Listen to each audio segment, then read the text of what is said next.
Panorama group, जो सोचता है वो करता है। आपके अपने सपनों का आशियाना। नमस्कार, स्वागत है आपका सिटी पोस्ट लाइव में। मैं हूं मुस्कान। संकट में आ गए हैं लालू प्रसाद यादव के दुलारे पूर्व विधायक रीतलाल यादव। जी हां, सम्राट चौधरी के गृह मंत्रालय पकड़ते ही रीतलाल यादव की मुश्किलें बढ़ गई हैं। इस पर बातचीत करने के लिए हमारे साथ मौजूद हैं चीफ एडिटर श्रीकांत प्रत्युष।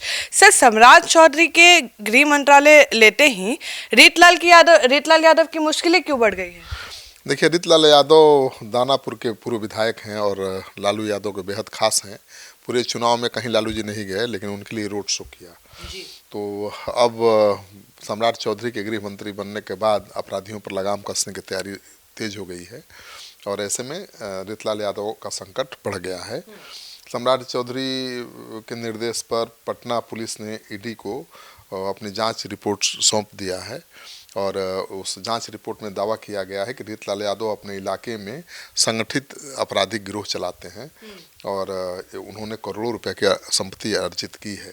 तो अब ईडी को भेज दिया गया है पूरा रिपोर्ट, तो अब ईडी कभी भी उनके खिलाफ बड़ी कार्रवाई कर सकती है। सर, रीतलाल यादव पे सरकारी जमीन पर कब्जा करने का भी आरोप लगा है। देखिए, पुलिस ने रीतलाल और उनके गिरोह पर के खिलाफ चार्जशीट दायर कर दिया है और पुलिस ने जांच में पाया है कि पूर्व विधायक ने सरकारी जमीन पर भी कब्जा किया है और उस पर अवैध रूप से निर्माण तक कर लिया है। जी। तो खबर है कि इसका खुलासा उस समय हुआ जब रीतलाल पर संगठित गिरोह चलाने का केस खगौल थाना में दर्ज हुआ और मामले की जांच शुरू हुई। तो जांच के दौरान पुलिस को पता चला कि रीतलाल के गिरोह ने सरकारी जमीन पर कब्जा कर लिया है और दानापुर इलाके में कई महंगी ज़मीन और फ्लैट इनके रिश्तेदारों के नाम पर हैं। तो इनके गिरोह के सदस्यों के खिलाफ पूर्व से ही मामले दर्ज हैं। पुलिस रिपोर्ट के अनुसार अवैध रूप से अर्जित धन का दुरुपयोग कर नवयुवकों को रीतलाल यादव अपराध में ला रहे हैं। तो अब रीतलाल यादव की मुश्किल बढ़ती हुई दिखाई दे रही है।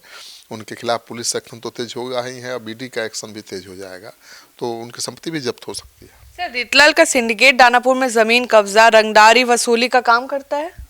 आप देखिए, ऐसा ही आरोप है। अभी तो रंगदारी के मामले में ही वो जेल में बंद हैं और पुलिस ने अपनी रिपोर्ट में लिखा है कि रीतलाल यादव संगठित आपराधिक सिंडिकेट चलाते हैं। अपने सहयोगियों के जरिए रीतलाल दानापुर निर्वाचन क्षेत्र के जमीन मालिकों, निर्माण कर रहे बिल्डरों से रंगदारी वसूलते हैं हिंसा की धमकी देकर और अपने सहयोगियों जैसे टिंकू, विनोद, श्रवण, चिंकू, मंटू, सुनील, सनी और कई अज्ञात सदस्यों के जरिए रंगदारी वसूलते हैं। तो रंगदारी के मामले में ही वो जेल गए हैं। सर, अभी आपने रंगदारी की बात बोली, उसी की वजह से वो जेल गए हैं। रंगदारी का क्या मामला था सर? देखिए, एक बिल्डर से उन्होंने 50 लाख रुपए की मांग की थी और बिल्डर चला गया पुलिस में और उसी के बाद उनकी गिरफ्तारी हुई और अभी तक जेल में है। और जांच रिपोर्ट में लिखा है पुलिस ने कि सूर्य विहार अपार्टमेंट और देवलोक मंदिर के बीच मुस्तफ़ापुर मौजा के 76 डिसमिल ज़मीन पर रीतलाल यादव ने अवैध निर्माण कराया है। 16 दुकानों का निर्माण कराया है और इन दुकानों को भाड़े पर लगा दिया है। प्रतिमाह इनके गिरोह के सदस्य यहाँ किराया वसूल रहे हैं। तो सरकारी ज़मीन पर दुकान बनाकर जबरन किराया वसूलने का खुलासा भी हुआ है। तो उनकी मुश्किलें बढ़ती जा रही हैं। तो सर, रीतलाल यादव जैसे तो फिर और भी लोग होंगे जिनके ऊपर सम्राट चौधरी नजर रखे होंगे। बिल्कुल, सैकड़ों ऐसे अपराधी हैं। जो पॉलिटिशियन है सर, उनका बात कर रहे हो? अब पॉलिटिशियन में तो रीतलाल यादव के अलावा किसी का नाम सामने नहीं आया है। ऐसे तो कई ऐसे बाहुबली नेता हैं जिनकी जांच की जाए तो वो भी घेरे में आ जाएंगे, लेकिन अभी तक तो रीतलाल यादव के खिलाफ ही एक्शन की बात सामने आई है। वैसे तो सत्ताधारी दल से भी जुड़े हुए कई बाहुबली हैं। उन पर भी एक्शन होगा? अभी तक तो ऐसा कोई संकेत मिला नहीं है। संकेत मिलेगा तब बताएंगे।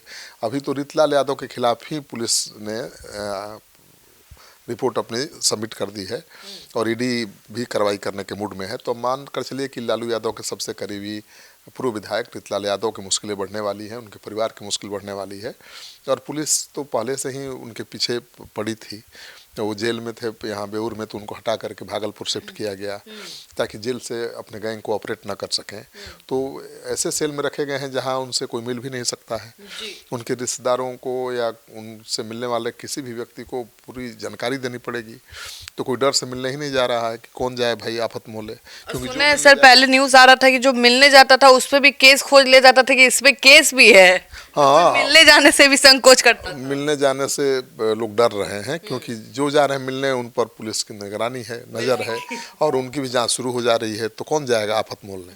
तो रीतलाल यादव ने उसी से परेशान होकर कहा था जज से कि जज साहब मुझे फांसी दे दीजिए, मृत्युदंड दे दीजिए, अब मुझे नहीं जिंदा रहना है। तो वो ये मैसेज देने की कोशिश कर रहे हैं कि भाई वो बहुत परेशान हैं, बहुत प्रताड़ित किए जा रहे हैं, और उन्होंने अब जीना भी नहीं चाहते हैं।